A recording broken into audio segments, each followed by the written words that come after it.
Assalamualaikum warahmatullahi wabarakatuh. Jumpa lagi dengan saya Aldi di channel Mereka Ada. Dimanapun kalian berada, saya doakan dalam kondisi sehat dan selalu diberikan kemudahan dalam menjalankan segala aktivitas. Pada episode kali ini, saya akan menceritakan sebuah kisah dari Mas Ipen Al-Zikra pada tahun 2003, di mana Mas Ipen, kakaknya yang bernama Mas Pur, Kang Sujanto yang merupakan kakak sepupu Mas Ipen beserta Kang Armani saat napak tilas ke sebuah hutan angker bernama Sepungkruk di sebuah bukit yang tak jauh dari desa kelahiran Mas Ipen di Kabupaten Magelang. Sebelum memulai bercerita, saya ingin berterima kasih kepada Mbak Wins yang sudah menuliskan kisah ini, dan tentunya Mas Ipen sendiri sebagai narasumber yang sudah mengizinkan saya membacakan kisahnya di channel ini. Tanpa banyak basa-basi lagi, mari kita mulai ceritanya.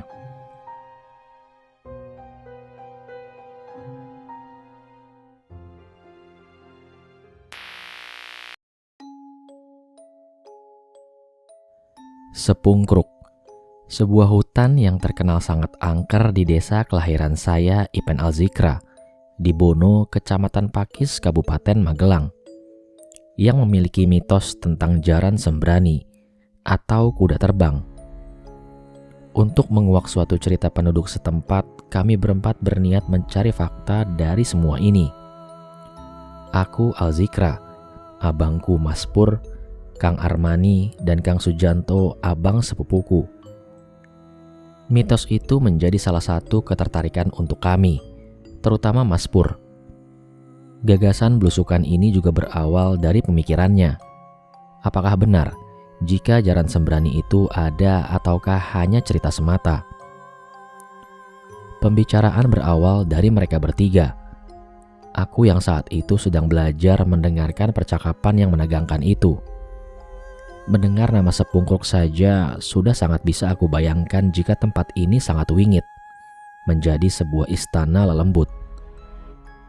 Hutan ini berada di utara desa, sebuah jalan tembusan ke desa lain yang harus melewati hutan dengan sebuah bukit kecil yang ditumbuhi pepohonan liar. Di bawahnya terdapat hamparan kebun cengkih juga sungai. Napak tilas saja, kali ini selain berhadapan sama berbagai makhluk, tentu kita juga harus siap dengan apapun yang terjadi nanti. Ucapan itu terdengar dari Kang Sujanto. Mau berapa lama kita masuk? Jawab Mas Pur. Gak bisa dibatasi waktu, bro. Kalau kita masuk ke sana sudah jelas hanya menunggu dibalikan saja sama demit sana, ujar Kang Armani sambil tertawa.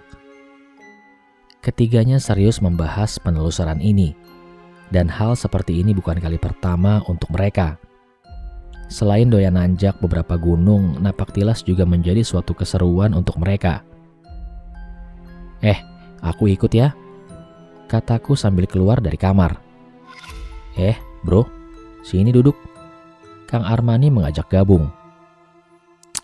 Le, kamu masih belum cukup umur, seloroh Mas Pur. Mendengar kata Mas Pur, aku hanya bisa terdiam, karena hal seperti ini juga masih sangat tabu buatku. Walaupun sering mengikuti perjalanan mereka, tapi kalau bukan belusukan ke arah berbahaya, Masku selalu melarang. Gak apa-apa bro, pengenalan buat adikmu, kata Kang Armani. Kalau dia gak perlu dikenalin, dari bayi juga udah kenal sama yang namanya demit, Mas Pur menyela. Emang kamu udah siap, Pen? Tanya Mas Sujanto dengan mimik serius. Ayo, aku siap, jawabku dengan semangat. Ketiga laki-laki itu hanya memandangku mencari keyakinan dalam diri ini. Anggukan Mas Pur menjadi pertanda diizinkannya aku untuk bergabung. Dilanjut dengan pembahasan panjang lebar. Malam itu juga kami berempat mujadah memohon petunjuk, meminta keselamatan, juga mengharapkan jalan untuk tetap selamat sampai jalan pulang nanti. Semua perlengkapan sudah disiapkan oleh mereka yang lebih tua. Aku hanya membawa diri juga sebuah golok milik almarhum bapak. Menjabat tangan ibu untuk meminta restu. Setelah siang semua berkumpul, lalu beranjak dengan menenteng tas jumbo mereka. berjalan meninggalkan desa menapaki pematang sawah dan memasuki perkebunan cengkih juga perkebunan salak menjadi rute awal kami. Jalan setapak yang gelap karena paparan sinar matahari terhalang rimbunnya pohon menjadi pengiring perjalanan kami. Tanpa ragu sedikit pun, kami terus masuk berjalan ke arah dalam. Samar-samar terlihat tanah yang menjulang tidak seberapa tinggi. Belukar juga pepohonan liar pun terlihat menghiasi. Tanah inilah yang dinamakan Sepungkruk. Kelebatan terbangnya burung mengiringi perjalanan kami saat kami memasuki area ini. Kami berempat memilih jalur yang jarang dilewati oleh manusia. Sesampainya di atas ada sebuah batu yang tengahnya berlubang untuk menampung air. Ini salah satu batu yang bersejarah. Batu lumpang ini merupakan saksi bahwa dahulu tempat ini menjadi tempat pengungsian saat peperangan kerajaan Yogyakarta dengan kerajaan Pengging terjadi. Namun sejarah ini jarang terungkap karena minimnya pengangkatan kisah cikal bakal, babat alas di masa itu. "Kita udah sampai," kata Kang Sujanto dengan wajah lelah. "Oke, waspada, amati langkah, banyak ular di area ini," imbuh Kang Armani. Lalu mereka meletakkan tas gunung, disusul dengan kami yang berpencar untuk mencari petunjuk lain. Namun sore ini tiba-tiba gerimis pun turun dan berubah menjadi hujan yang deras. Padahal tenda belum siap didirikan. Akhirnya hanya daun keladi satu-satunya penangkal guyuran hujan di langit itu. Tiba-tiba angin menyapa dengan sedikit kencang. Aroma semerbak wangi melati pun tercium.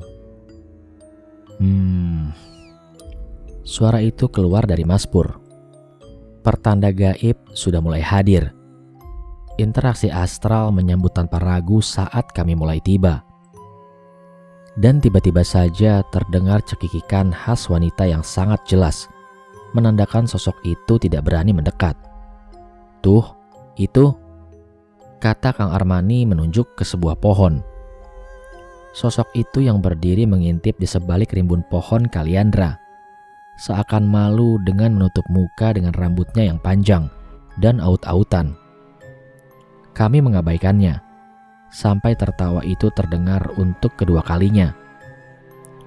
Saat kami memandang ke sekeliling, ternyata sosok itu kini tidak hanya satu, tapi ada beberapa, seakan mengepung tempat kami terduduk di guyuran hujan.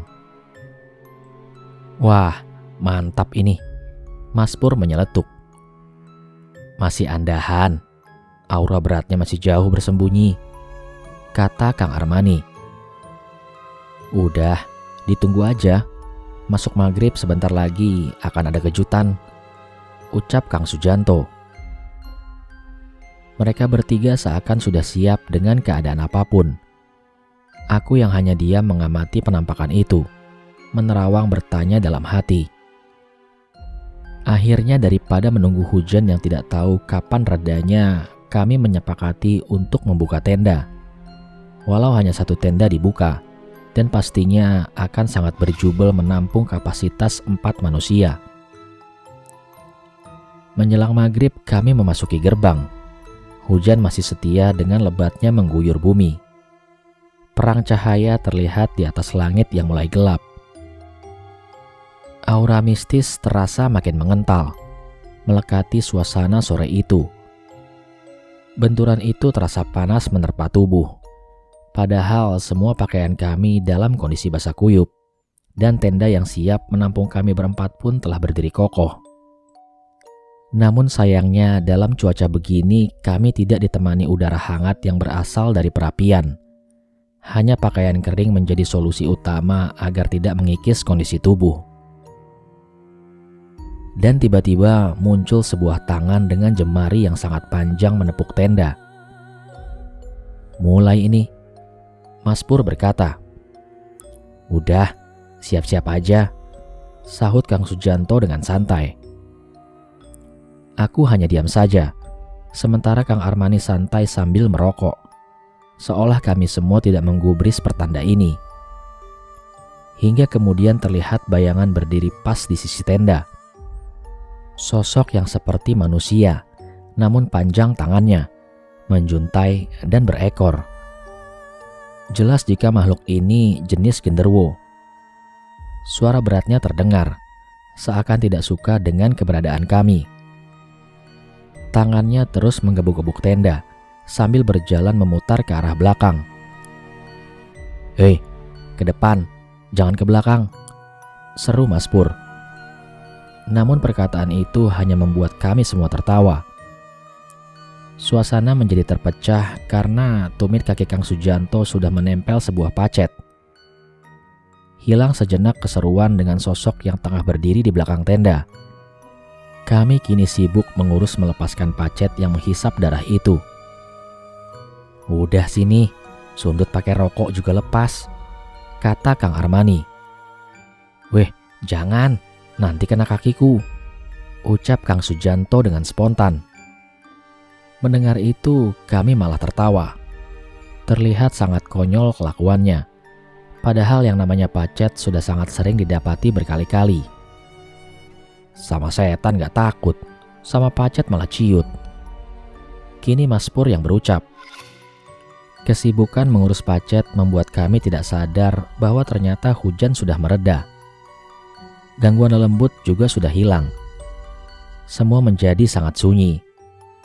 Terdengar bunyi burung hantu yang menyaut di atas pepohonan.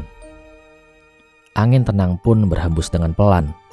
Namun dinginnya alam sangat terasa menyusup di tubuh ini.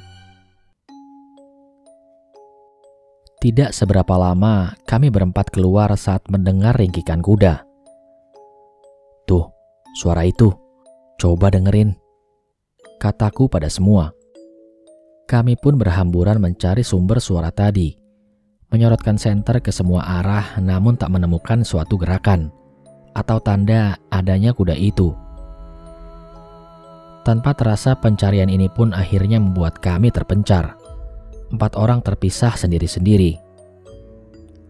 Aku yang hanya mengikuti suara burung hantu itu terus masuk ke arah dalam, sampai semua suara menjadi hilang. Riuh teriakan tanpa dapat aku dengar lagi. Semuanya menjadi hening dan sangat sunyi. Tiba-tiba kelebatan bayangan hitam terlihat muncul lalu menghilang di balik pepohonan.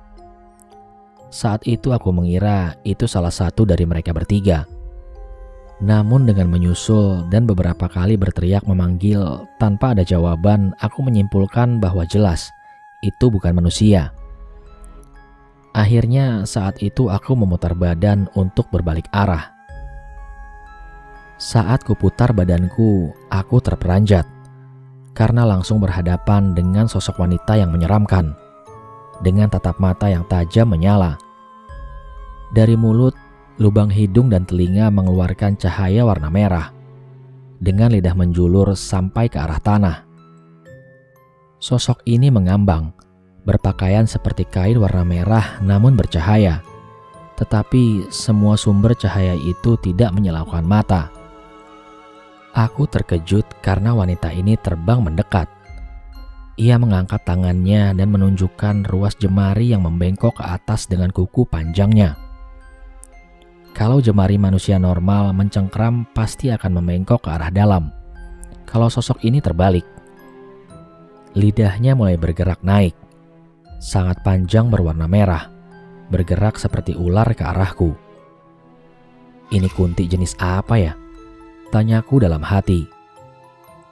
Tanpa sadar, sekelip mata saja sosok itu sudah merangkul tubuhku dari belakang. Baunya sangat busuk, tercium seperti bangkai. Dari atas kepalaku turun perlahan rambut panjangnya, yang disusul lidah, lalu raut muka yang kini tepat berhadapan dengan wajah terbalik. Entah karena apa, secepat kilat wajah itu mundur, lalu melepaskan pelukannya dari tubuh ini. Saat aku berbalik, sosok itu sudah memanjat dengan cara kaki di atas, kepala di bawah, dengan tatap mata yang terus fokus melihat ke arahku. Merayap terus naik, sampai hilang entah kemana. Mencarinya dengan cahaya senter pun juga percuma, karena memang sudah benar-benar menghilang. Aku berusaha kembali ke tenda dengan melewati jalan tadi. Namun jalan ini rasanya tidak pernah sampai ke arah tenda. Suara ketiga orang itu juga tidak terdengar. Seharusnya walau sejauh ini cahaya senter mereka tetap akan terlihat jika memang masih berada di alam yang sama. Aduh, sudah lain ini, batinku saat itu. Akhirnya kuputuskan untuk terus menjejaki hutan yang kian melebat ini. Entah akan sejauh mana langkah ini membawa diri. "Le, mau kemana?" Sebuah suara memanggilku dengan perlahan. Kuhentikan langkah kakiku, karena jelas tadi adalah suara Mas Pur. Tapi entah di mana wujudnya. Aku mengamati sisi kanan dan kiri. Semuanya senyap, sepi dan gelap. Sampai mataku melihat kembali penampakan sosok berbaju putih. Kuntilanak lagi, tetapi berbeda dengan wujud yang tadi. Rambutnya walau panjang tetapi terlihat pitak-pitak. Wajahnya terlihat hancur, hingga rahangnya juga giginya sangat terlihat dengan jelas. Matanya sebelah utuh dan yang satunya lagi gerowong. Ingin rasanya aku abaikan setan ini. Tapi entah kenapa rasa penasaranku tidak mau untuk beranjak. Malah semakin lekat mengamati. Terlihat kepalanya yang semakin patah dan miring ke arah kiri. Entah apa yang mau ia tunjukkan padaku. Sampai akhirnya sebuah batuk nenek-nenek terdengar olehku. Terperanjat aku ketika melihat sosok nenek tua dengan rambut semua putih beruban. Badannya agak kurus, agak pendek. Ia mendongok menatapku. "Kaget ya?" ucap nenek itu. "Setan apa lagi ini?" kataku dalam hati. "Ngapain kesini?" kembali terdengar ucapannya. "Nyari demit, Mbah. Si Mbah ngapain di sini?" aku bertanya balik. Namun ia hanya tertawa, sehingga membuat bulu kuduku meremang tiba-tiba. Nenek tua itu hanya cekikikan sambil menutup mulut dengan tangan keriputnya. Hampir semua kulitnya terlihat kering, namun tatapannya teduh, dengan bola mata yang hampir tidak terlihat tertutup kelopak matanya yang menggantung. "Kamu ngapain kesini?" pertanyaan itu kembali terucap. "Cari demit, Mbah. Mbah ngapain di sini?" Jawaban juga pertanyaanku pun aku ulang dengan sama. Namun sosok itu hanya cekikikan tanpa henti. Bukan bikin aku takut, tapi malah geli sendiri seperti ngobrol dengan orang tua yang mulai pikun atau tidak waras. Tanpa memperdulikannya, kembali aku lanjut berjalan meninggalkan wanita tua yang berdiri memandangku dengan tertawa aneh. Kakiku terus berjalan. Namun yang terjadi kini semakin tidak tahu arah kemana tujuan. Berpencar tidak seberapa jauh. Dan tanpa butuh waktu lama, kini aku sudah entah di mana. Dengan kondisi kebingungan karena keadaan yang semakin gelap. Kubangan air berlumpur semakin membasahi sepatu juga celanaku. Balik lagi," ucap nenek tadi dengan tawanya yang aneh. "Ah elah, balik lagi ke sini," kataku dalam hati. "Kamu ngapain ke sini?" Berulang kali pertanyaan itu diucapkan sosok wanita tua ini. "Ah, Mbah, aku kesasar," kataku dengan menghela nafas. "Lah, atas itu kan tenda kamu," kata nenek itu menunjuk ke arah atas. Langsung seketika terdengar suara yang berteriak memanggil namaku. Lampu senter aku arahkan ke atas. Kedipan lampu balasan juga terlihat dari atas yang jaraknya hanya satu tebing tidak lebih dari 5 meter. Saat aku kembali menoleh ke arah nenek yang ada di depan tadi, sosok nenek itu sudah tidak ada dari hadapanku. "Oh alah Mbah, pakai acara godain cucunya segala," ucapku sambil beranjak pergi. Aku mengikuti cahaya senter yang berasal dari arah atas dengan penuh kelegaan. Sejauh ini aku sudah dibuat bingung oleh lelembut sepungkruk. Namun ternyata semua itu baru awal. Sekarang aku sudah berdiri bukan di tenda yang ditunjukkan nenek itu, tapi di sebuah gubuk atau rumah yang reot hampir roboh, dengan 2 buah obor yang ada di halaman rumah. Perlahan refleks aku melepaskan nafas. Kutarik nafas bukan sebagai tanda lega, tapi sebagai menghirup kembali kemistisan alam lain yang belum mencapai ujungnya. Tiba-tiba pintu kayu dari gubuk itu terbuka, dan nenek itu keluar dengan memegang lampu sentir sebagai pelitanya meraba gelap. "Mbah," ucapku yang terkejut. "Kamu kenapa kemari?" Ucapnya selalu terdengar sama. "Si Mbah kan yang tunjukkan saya ke sini," jawabku dengan agak jengkel. "Ya sudah, masuk saja. Di luar banyak demit," imbuhnya sambil tertawa cekikikan. Aku melangkah malas menuju pelataran rumahnya yang bertanah warna putih, bagaikan batu padas. Aku merasa lucu menangkap omongannya. Bisa-bisanya si Mbah bilang di luar banyak demit, sedangkan dia sendiri sejenis dengan makhluk itu, alias demit juga.